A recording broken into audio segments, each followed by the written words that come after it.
Oh, the world sure feels noisy and a little unmoored. Same power structures and playbooks, different decade, but same outcomes. What? We need to change the game. But Women Advancing isn't about fixing women. We're busy reorienting leadership for the world we're living in and the one ahead. I'm your host, Kate Byrne. Each week, I talk with the women shaping what's next. Join us as we reset the compass on Women Advancing.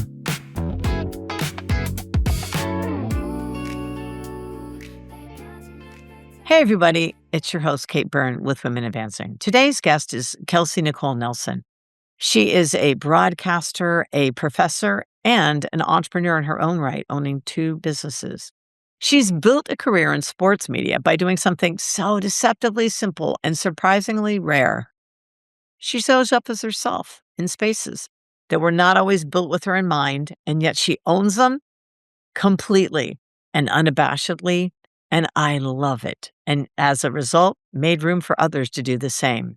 From covering major sports moments to creating platforms that amplify underrepresented voices, she's not just reporting on the game, she's changing who gets to be seen, heard, and remembered within it.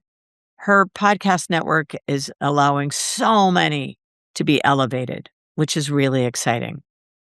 One of the things that I find especially compelling about Kelsey's work is that it's not just about representation, it's really about ownership of voice, of narrative, and of the space that you take up. Because whether you're in sports media or any other industry, the question underneath all of this is the same. Who gets to tell the story, and are you willing to claim your place in it? Be sure to stay to the end. KB takeaways, they're good ones. And I look forward to hearing what you think. So let's listen in. Oh my gosh, Women Advancing listeners, welcome, welcome. And please join me in welcoming a true powerhouse across so many fields. We are fortunate today to be joined by Kelsey Nicole Nelson. She is a broadcaster, I would say award-winning broadcaster at that, professor and business owner, and just demonstrates that whole notion of and in life in so many ways. Kelsey, welcome, welcome. Thank you, Kate. I'm so excited to join you. Thank you so much for having me here with your listeners. I'm so excited. Okay, so Kelsey, you have a very sexy kind of, you know what I mean, sports broadcaster, which is great. It's awesome to have a woman at the helm in that. Yeah. You've built this career in an industry that's super high profile, and yet it's still pretty gate-kept. One, how the heck did you do that? Kick that gate open and say, back off. I love this question. And again, thank you so much for the kind, introduction. And I've always told people, I've always been a sports girly. I was always a daddy's girl. And I will tell you, honestly, I think my origin story really begins in my household. My parents told me from a very early age, whatever you want to do, you can do it. But you're going to have to put the work, into it. And so kind of one of the things they said was, it starts with you to make it happen. And so I think I have really always put that onus on myself. To begin something. I think I'm always also just naturally competitive. If I start something, Kate, I'm going to finish it and finish it well. I mean, Yeah, you are. The bar is always high. And so I think the expectations, came from my parents. But I think the will to do so, was with me. And so I think for me, and I always saw the sports industry and I wanted a way in, I wanted to be what I saw and honestly what I didn't see. And that's kind of why for me, representation really does matter. I wanted to see more women that look like me in the sports industry. I knew I could offer something unique, and different. And so I think my parents gave me so many life lessons. Fun fact, I still don't drive to this day. I don't have a license, but I always tell people how that happened was my parents always said you had the BMW Bus Metro Walk. And of course now I've added R because it's bus Metro Walk and ride share. And so essentially though, what I mean by that is I had to find a way to get around. My parents worked a lot. I went to every camp, every daycare, but I learned how to be resourceful, Kate, very early on. Because if you don't drive and where I grew up, you needed a car to get around. And so luckily, right, my friends' parents drove. A lot of them started driving, of course, when they turned 16. And honestly, I think the same thing with the sports industry. You need to be resourceful. So I think for me, I was volunteering for camps early on. When I wasn't playing sports, I was watching sports, right? I was trying to meet coaches. And of course, then I didn't know that really what I was doing was building sources, right? Which is so important in journalism. And what you learn in the sports industry is there's so much crossover, that happens. Someone you saw then is going to be someone you probably end up seeing down the line later. And again, you don't expect that when you're first starting out. But those connections kind of come, to fruition. So honestly, I think it was my parents, but also making sure that I was in the right places and spaces. Like I was always doing something. I was always active. Anybody who's known me for a long time has known like I've never had just one job. I've never done just one thing. Like I've always known I've kind of had to be around the game or in the game some way, somehow. So I think that's kind of how it happened. And then honestly, right, you take that. And then I think you just kind of obviously you go to school. I was able to major in broadcast journalism. And luckily Maryland had such a great, journalism program. But again, I really put a lot on myself. And so I didn't want to just go through the program and graduate. I wanted to do it at the top level. And so probably the thing I think that really separated me was, Kate, I did over 15 internships in college, but they weren't all in Oof. sports. I wanted them to be a diverse range of things. So I was doing like everything from education unions. I moderated a public debate show where lobbyists and folks would come in and actually debate each other. It was called publicsquare.net. I moved to Charlotte. I worked for NASCAR. And so again, I just kept doing a vast array of things, meeting a lot of people along the way. But I think honestly, really learning how to separate myself. And then, yeah, fast forward, I guess my gosh, over 12 years in the sports broadcasting game professionally.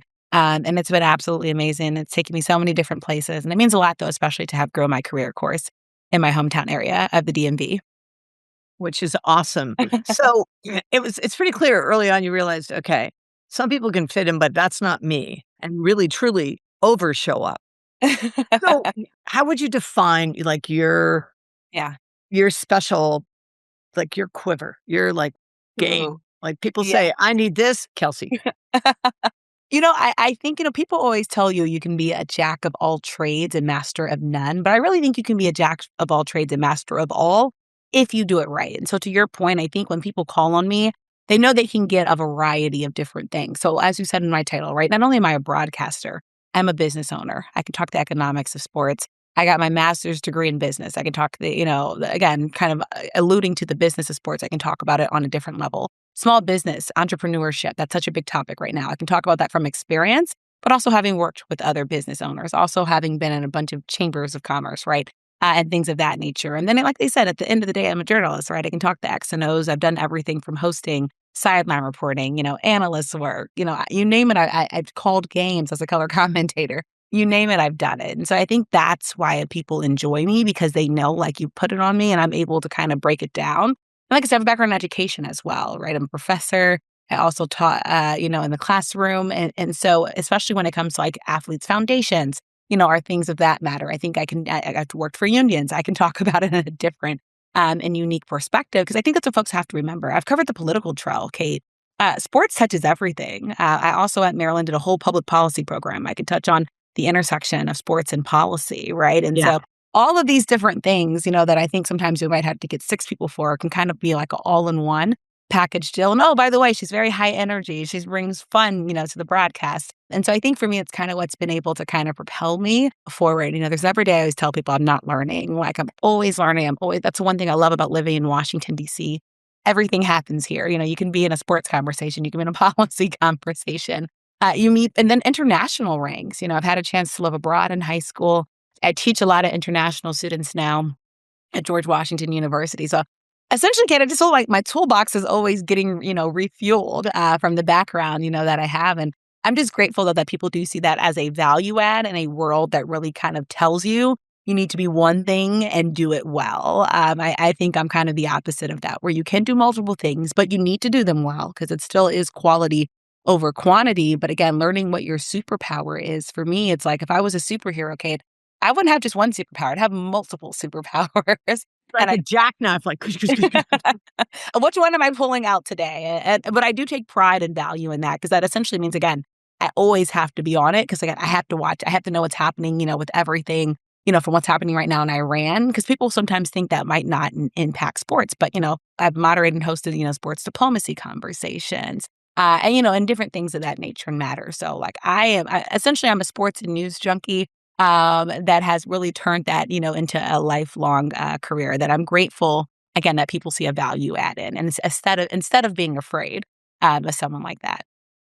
Well, so that's the thing that I think is terrific is actually you are both breadth and depth. The fact that you can speak to the business side and Yeah. perhaps in some ways even more unique is the policy side. Yeah. 'Cause people so often forget that. And with someone as accessible and engaging as you, it then perhaps is a great entry point for people to understand what you just mentioned with Yeah. regards to rent and that policy is impacted by some of these things. Yes, yes. I mean, look at Right? NIL. I just did an NIL conversation, and then I also moderated a conversation on the potential unionization of collegiate sports. We're having a lot of conversations about that now, so I was on a panel with all lawyers. So Oh, but that will tell you, again, just from background, being able to dive and dig into the weeds. And so, I think for me, they saw, okay, she's a journalist. She's in the classroom, right? She teaches student athletes. I said on the GW the athletic senate of recreation, so I also have sat in that seat and held that role. But again, also from the legal side, and most people don't know this about me, but I was pre-law for a while at Maryland. At one time, Kate, I was going to be a lawyer, a sports lawyer, but I'm actually really glad I took the sports journalist route. But much more fun. but those skills again that you learn in the classroom, being able to go back and dive in on that. I worked for the Atlantic 10 conference. And so, the whole House versus NCAA, I was able again to really dig into the weeds in that. And so I think that's honestly what's been so fun. Like I never know where something is going to show up in my career. Like I might have done it and learned it. And it might be even a decade later, Kate, and here somebody is, asking about it. And so again, I'm grateful that everything has mattered. There's never been anything useless that I will say that I've learned or I've done. It comes up some way, even my psychology. I started as a psych major at Maryland. So much of my job is understanding and learning people, right? Oh, Body yeah. language. Like there's so many different things. And so also grateful, for that background because I think it carries me forward every day. Absolutely. And I was just going to say, by doing all of that and being so consistently, intentionally curious, it just opens up so many different opportunities. Yes. Yes, for So sure. I can imagine when you got started, though, I'm pretty sure, well, I don't know. Tell me if this is true. People Mhm. probably plunked you in a box and Yeah. just showed up with a ton of assumptions, right? Like, Of we're going to course. keep her right here. How did you navigate that? Like, how did you go, hold on a second, au contraire, what? Let me open the door for you. And that's exactly what I did, Kate. I'm one of those people, I always tell people, I have always, I think, been willed and strong minded. And I've always known my capabilities. Now, I understand society will try to place you in a box and tell you what you can and can't do. I think most of us are surrounded by a society that tells us what we can't do instead of a world that tells us what we can do. And that's very unfortunate. And so it's kind of like for me, I've always been, I love language, right? This is why I'm a journalist. That's why I was a journalism major. That's why I'm a journalist today. And so, even from small things, like I remember they would say, you're at risk youth. And I would always turn it around and say, no, I'm at risk of greatness.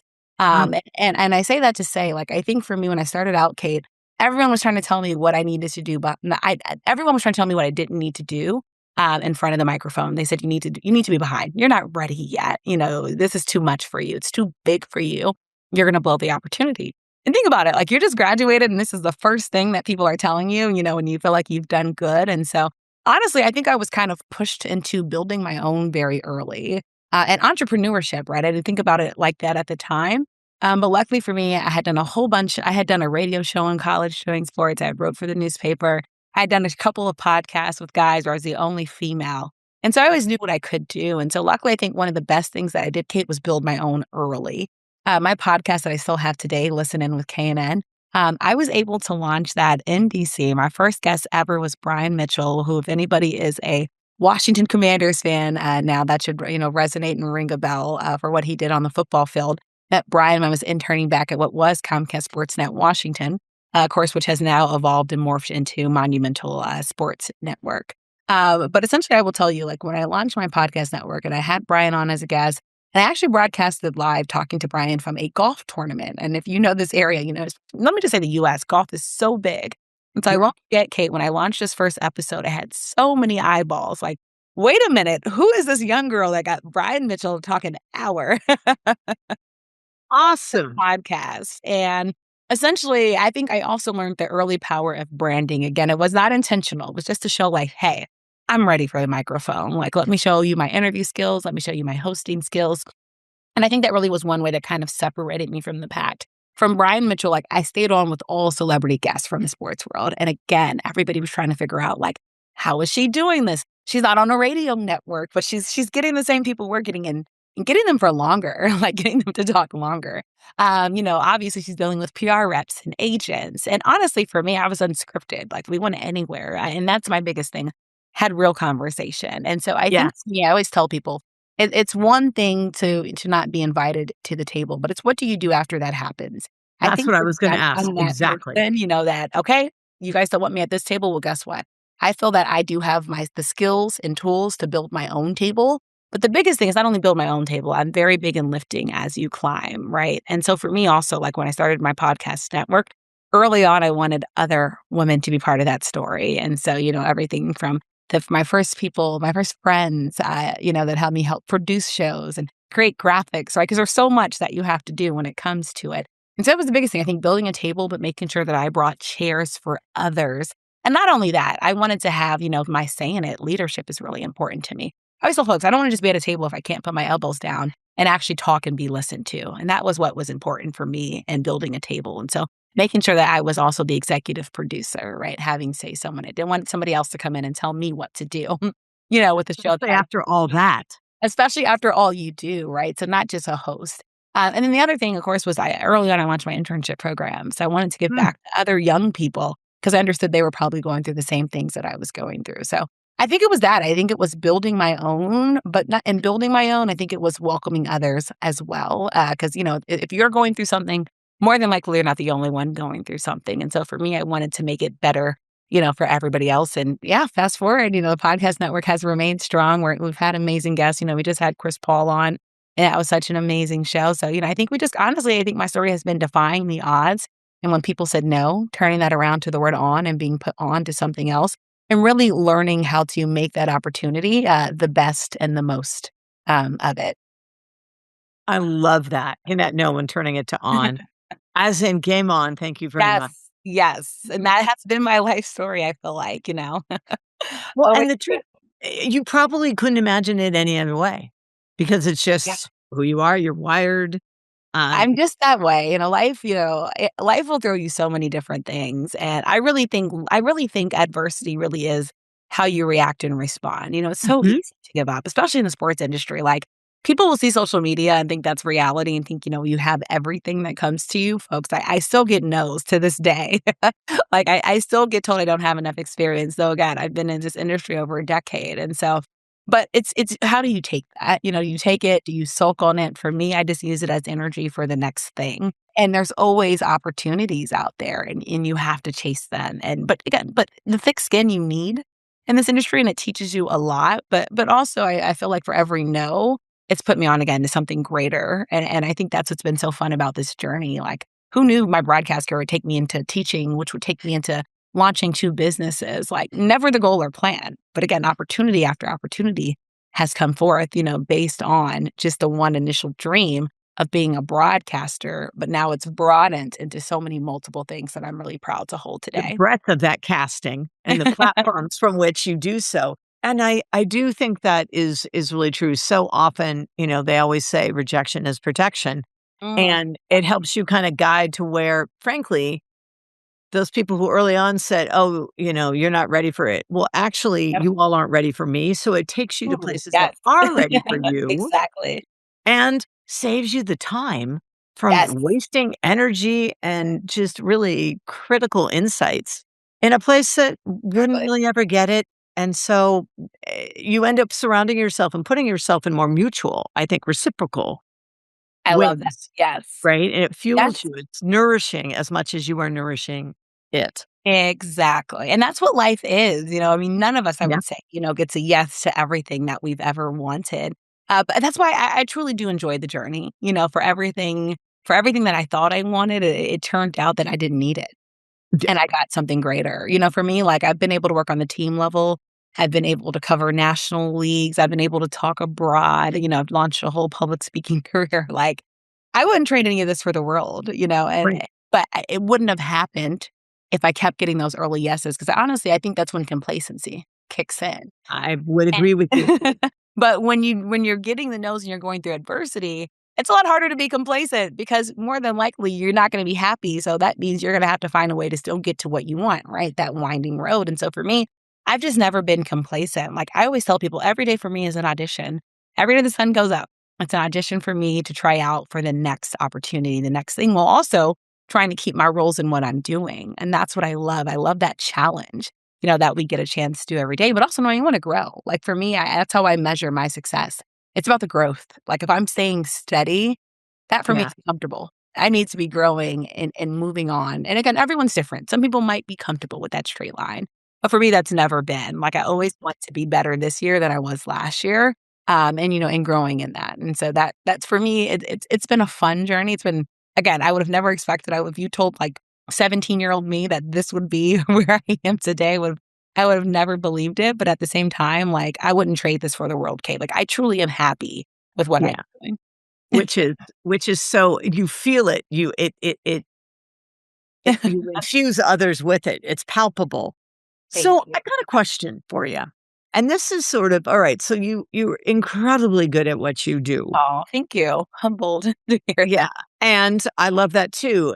I always say if I ever believe my press releases or anything that's said or the words, God, please slap me because that's complacency too. Exactly. So Exactly.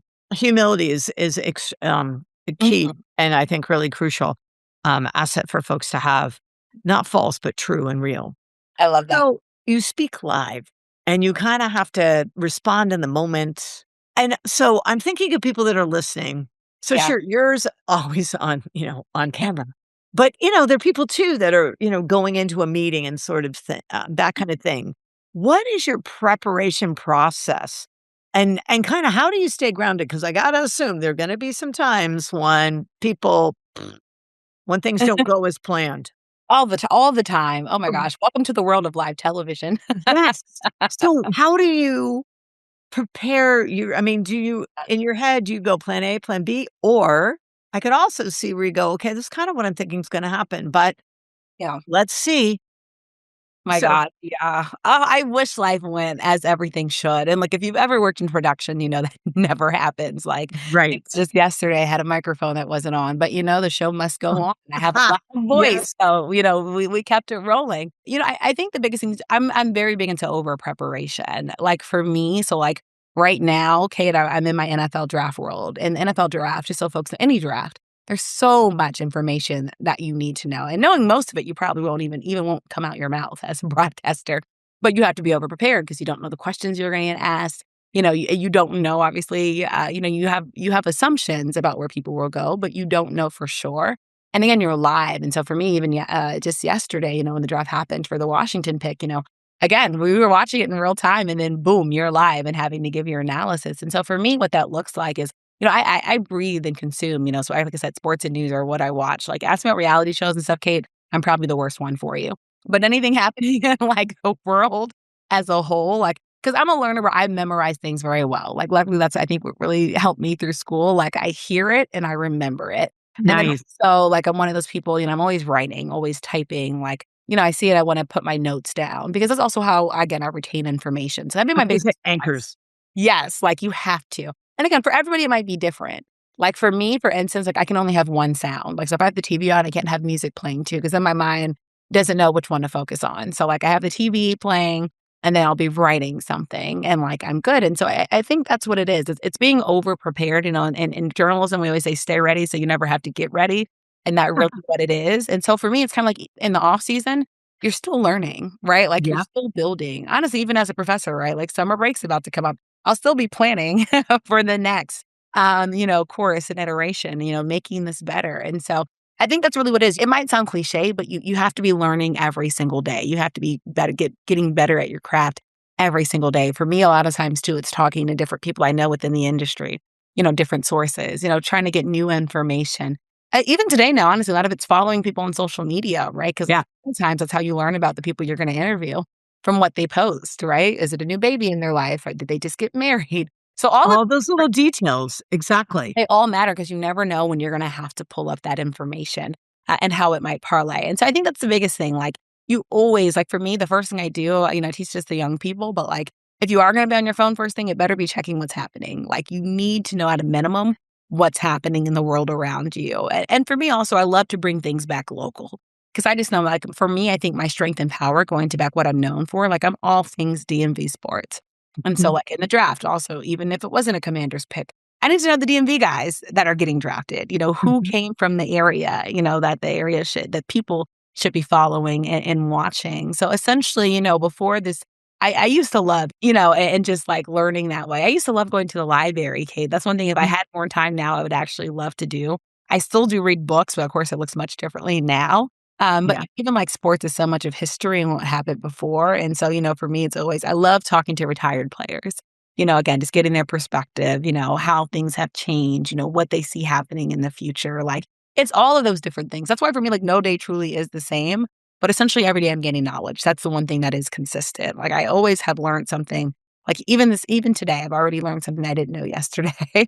And that means something. And so I think that's the thing I would challenge people on. Like you can never know too much. There's always, something happening. Especially in sports. Like sports is always moving like this, fast paced. Sports never stop. Because even during COVID, Kate, we were still telling sports stories. It was just in a much Yeah. different way. Like they were just happening in a different realm and lens. And so I would say that that's really what it's been, just consistent, nonstop learning. Like so for me, it's a lot of late nights, early mornings, to be honest, and learning how to power nap throughout the day when you can. But it's because essentially, like I just always have to know. I always just have to know. I always tell people the worst thing you can know, the worst thing you can say is I don't know. But it's better to say you don't know than to say something wrong.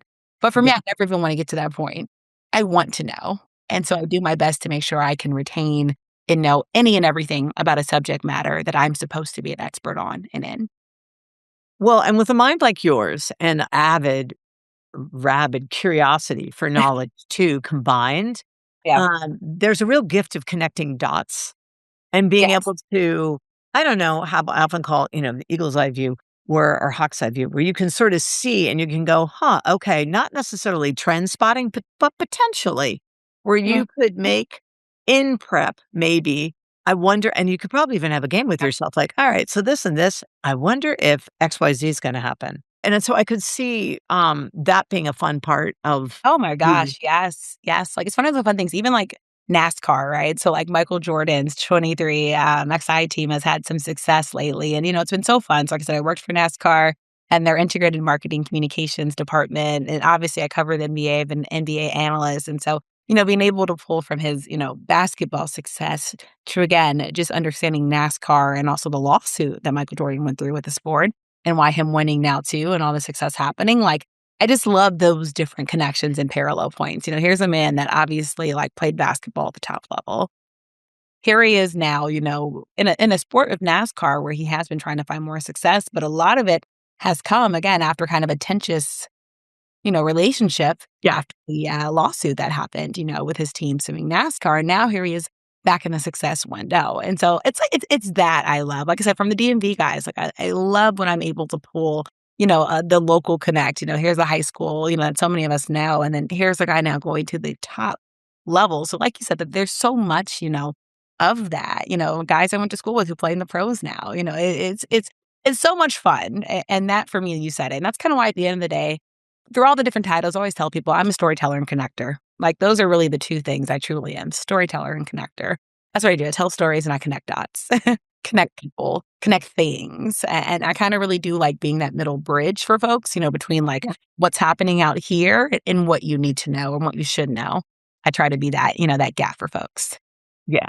So what kind of the future, speaking of Mm, future and out yeah. there and looking at it, trends and things, the onset of, AI and new platforms and Yeah. now athlete driven media to Yeah. what Which is huge the now. yeah, it is. Where do you see the biggest opportunity for women to, Mm. not only participate, but really to kind of lead? I love this question. I think there's multiple spaces. I think the one that kind of sticks out the most, I would say sports betting. I had a Ah, chance to do a sports betting commercial for the first independently owned sports book in the country, Grand Central, which is right here in DC. I don't see enough women in the sports betting space. And I think it's only going to grow, right? We continue to see laws to make it legal. Obviously, we know, money rules everything. This is a capitalistic society. And think about it. You can't watch a broadcast now without sports betting really being somehow some part of it. So I would love to see more women in the sports betting space and really understanding that because I think it only is going to grow and move forward. I'd also say the gaming space, there's not enough women in, like a lot of the biggest stars on Twitch and things, yeah. platforms of that nature, they're gaming. And I think that's an opportunity in space I'd love to see more, women in. And I think that's what it is. And also, I would say, like, especially like right now, the US, I think, is going through a phase where we're seeing the boom of international sports. So Yep. cricket is quickly growing, pickleball is growing here. And I think there's a lot of opportunity. Squash, I just had the National Squash League, president on. So again, more sports we typically would see more internationally are growing here. That is such a great opportunity, I think, for women to also hop in on. Like, don't just do your major sports here, right? Everybody knows and wants to do football, basketball, right? Baseball, I'd say, and probably hockey. Soccer has always been global, but like you said, the sports I aforementioned, never usually see enough women's coverage, in those. And so I think if women can fill those gaps and spaces, because we do have a new influx of folks wanting to learn and know, I do think there will be opportunity for them in those spaces and places. And honestly, I would be remiss, Kate, if I didn't say the way women's sports is growing. Of course, we want women to tell those sports stories. Like, the fact that, women's sports continues, to dominate headlines, right? Just a friendly reminder to folks, in the NIL space, women athletes are outpacing males in terms of getting NIL money. And I think there's a reason, for that.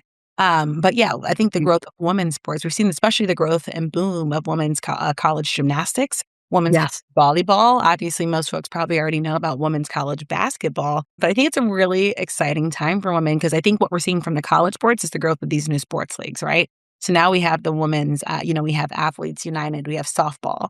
We have the Women's Pro Baseball League. I know that. I know. I got to interview Janine. Nice. So Yes. most people probably don't even really know about that. So I definitely say also, like, there's so much space in women's sports as well, but I really hope we see more women hop in on and tell and own those stories. Yeah, and I'm gonna put a shameless plug in here for a mentee of mine, Kelly Oken, who, has a space called Fairway to Green. She's been working on this platform.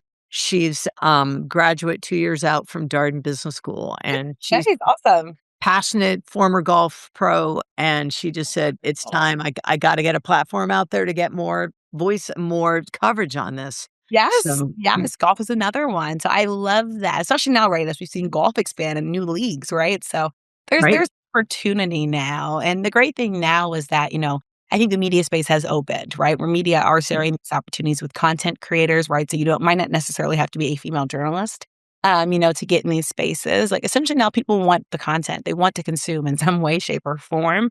And I think for women, think about, like, now you don't need to only get to the, preferential networks. Streaming services are pouring so much money into sports right now. So there is opportunity for you. Absolutely. All right. Well, in closing, I've gotta ask, knowing what you know now, because you've talked about this person, what Yeah. advice would you give your younger self? Oh my gosh. I think I would definitely tell my younger self, I'd say start earlier. Yeah. Like, one of the things I think so, like, I did yearbook club like a lot of folks, in newspaper, it was absolutely great. And obviously we didn't have phones like we had now, but like my parents had a camcorder. I could have easily, been broadcasting more stuff early. I think the name of the game in this business really is repetition. And I say that to say, like, I think I could have been building my brand earlier, Kate. I don't think I realized my brand value really until after college. And if I knew what I knew now and what I was gonna do, I would have started building then. I would have been start getting content, out there. Kind of how people like so Kelsey Nicole Nelson, everyone calls me KNN, and that's become my brand. But I didn't realize that till after. But my whole life people were calling me KNN throughout my family because essentially I was their news network and they would always play on CNN. It's Kelsey News Network. Like Kelsey's able to give us everything. But little did I know then that that would end up becoming my entire brand and all that I do would kind of be encompassed under it. So I really wish I realized the power of my brand early on. And I wish I would have put myself out there in Mm. terms of the visual medium of broadcast earlier, because I think I waited until college to finally really get myself on camera for people to see me. So Wow. Kelsey, you should have started earlier. Kelsey, get going, Camcorders in girl. better use. Come on. Well, I've gotta just say thank you so much. Course. Thank you. This Um, was fun. generosity of all these ideas and just, the positivity and energy and the not to sound corny, but the can do. Yeah, I can. Mm. Okay, don't know about that, but that means I'm going to soon because to your point, I'm always gonna learn something every single Yeah. day is infectious. So, thank you for, You. Thank you um, so much. showering the Women Advancing listeners and myself with all these insights. Word. And Thank you. I hope you'll join us at the Women Advancing Summit that's happening in February 2027. I'm excited. Like, I can just put it on my calendar because if it's not my calendar, it won't happen. But if it's in my calendar, Kate, it will happen. So no, I It is love done. that you're doing that. I love the theme that Awesome. you have for, and just I would just love to love women, women with that. Like, don't ever let anybody put you in a box unless you yourself put yourself in a box. But otherwise, break that box down and let people Yeah, know that's all my thing. that, Color outside those lines. Damn it. All that right. part. Well, listen, fabulous everything to you. And Thank thanks you. again. I look forward to continuing the conversation Thank you in so the much. months to Great to come. meet you, Kate. So appreciate you for your time. Thanks. I told you Kelsey is a powerhouse. And we didn't even really get to delve into the professorship and her entrepreneurial spirit owning those two businesses. Perhaps another conversation is in need. But for now, my KB takeaways for this is clearly it starts off with first conversation point we had, which was talking about visibility. And that's not the same as power. So while being seen is definitely the start, more important is being heard, respected, and compensated. That's where the real shift occurs. And we're seeing a lot of that taking place now with the onset of NIL and it growing and growing. And yay, women for outpacing the men. I'm just saying. Glad everybody's getting some money, but yay, women, because we've been undercompensated for ever. You owning your platform changes everything because then you can control the narrative and you really then have such a steady seat as the architect and not just the participant. As far as preparation, confidence is a practice. It is definitely not a personality trait. Preparation, repetition, precedence, all of that grows over time. And it all only happens when you've done it again and again and again. You get the picture. Changing the room matters as much as entering it because true leadership really does reshape culture. I think one of the most lovely aspects about Kelsey is her focus on helping those who are coming moving forward and really making opportunities for those around her who might not always have that opportunity. Incredible generosity. And finally, your voice is an asset. Use it extraordinarily intentionally. Um, your authenticity, your clarity, your you-ness, that's what made her stand out. I love the visual of her sitting there talking to these big, really amazing sports heroes. And she's this young kid. Well, keep that young kid, give her a mic. And as Kelsey said, do it early and then enjoy what ends up happening. Learn a little something new every day and just say yes, yes, and yes. And with that, thank you for joining me. I so appreciate your support and look forward to continuing the conversation in the next Women Advancing. Thanks for listening. May this episode inspire you to move forward. Be sure to go to iTunes, Spotify, katebyrne.co, that's KATEBYRNE.co, or wherever you listen to your podcasts and listen to even more episodes. Here's to strong women. May we know them, may we be them, may we raise them. And be sure to meet them on the next Women Advancing. Till next time.